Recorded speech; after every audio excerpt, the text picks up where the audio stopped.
Assalamualaikum warahmatullahi wabarakatuh. Kami dari kelompok 8 dan kali ini kita akan menyampaikan tugas analisis laporan keuangan yang pada chapter 8 dan kami beranggotakan yang pertama Muhammad Indra Kasbiarta, yang kedua ada Farhan Azani, dan yang ketiga saya sendiri Muhammad Ilham Hairoli. Dan pada chapter 8 ini yang pertama ada Return on Invested Capital, itu ROI Relation.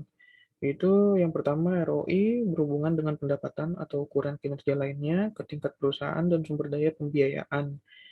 Yang kedua, ROI memungkinkan perbandingan dengan investasi alternatif peluang.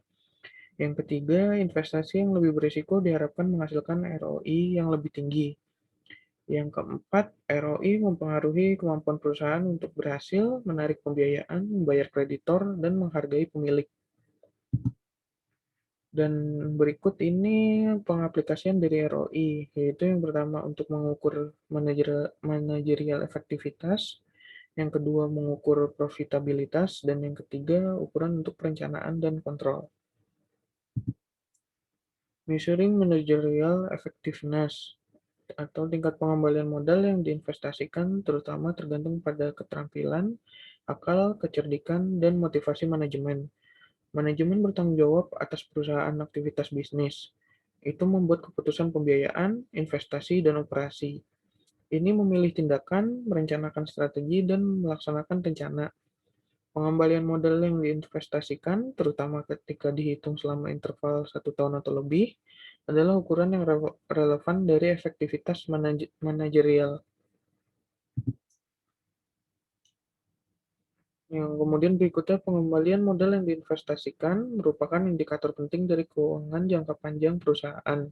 Kekuatan sosial ini menggunakan ukuran ringkasan utama dari kedua laporan laba rugi atau keuntungan dan neraca atau pembiayaan untuk menilai profitabilitas. Ukuran profitabilitas ini memiliki beberapa keunggulan dibandingkan ukuran kekuatan keuangan atau solvabilitas jangka panjang lainnya yang hanya mengandalkan item neraca seperti rasio rasio utang terhadap ekuitas. Secara efektif dapat menyampaikan pengembalian modal yang diinvestasikan dari berbagai perspektif pembiayaan yang berbeda kontributor atau kreditur dan pemegang saham. Pengembalian modal yang diinvestasikan memainkan peran penting dalam perencanaan, penganggaran, koordinasi, mengevaluasi, dan mengendalikan kegiatan bisnis. Pengembalian ini terdiri dari pengembalian dan kerugian yang dicapai oleh segmen atau divisi perusahaan. Segmen ini pengembalian juga terdiri dari pengembalian yang dicapai oleh lini produk individu, proyek, dan komponen lainnya. Perusahaan yang dikelola dengan baik menjalankan kontrol atas pengembalian dicapai oleh masing-masing pusat labanya dan memberi penghargaan kepada manajernya atas hasil ini. Dalam mengevaluasi alternatif investasi, manajemen menilai kinerja relatif terhadap pengembalian yang diharapkan. Dari penilaian ini muncul keputusan strategis dan rencana aksi untuk perusahaan. Defining invested capital. Tidak ada ukuran universal dari modal yang diinvestasikan untuk menghitung tingkat pengembalian. Ukuran yang berbeda dari modal yang diinvestasikan yang digunakan mencerminkan penggunaan perspektif yang berbeda. Di bagian ini, kami menjelaskan dua ukuran berbeda modal yang diinvestasikan dan menjelaskan relevansinya bagi pengguna dan investasi yang berbeda. Dan kemudian net operating asset. Banyak analis memisahkan neraca dan laporan laba rugi menjadi yang pertama ada komponen yang beroperasi dan tidak beroperasi dan menghitung laba bersih aset operasi atau RNOA sebagai ukuran ringkasan kinerja. Penguraian laporan keuangan ini menjadi operasi dan non-operasi komponen mengikuti dari pandangan bahwa aktivitas operasi adalah yang paling tahan lama dan relevan untuk penentuan harga saham.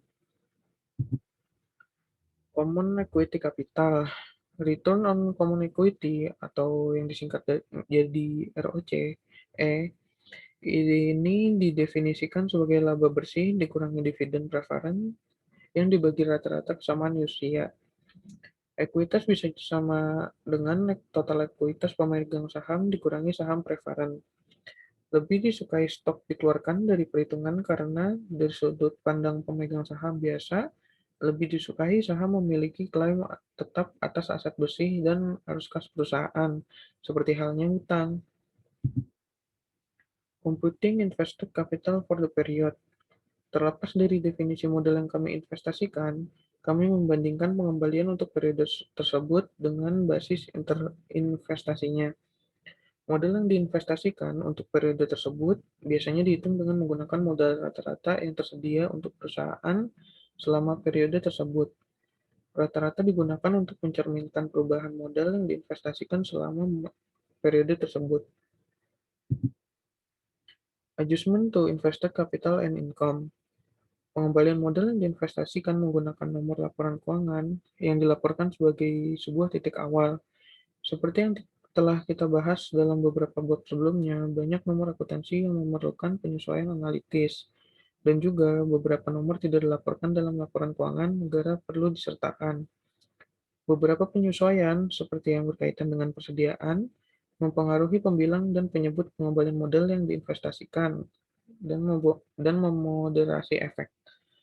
Apapun dampaknya, analisis pengembalian modal yang diinvestasikan harus menggunakan laporan keuangan yang disesuaikan dengan tepat.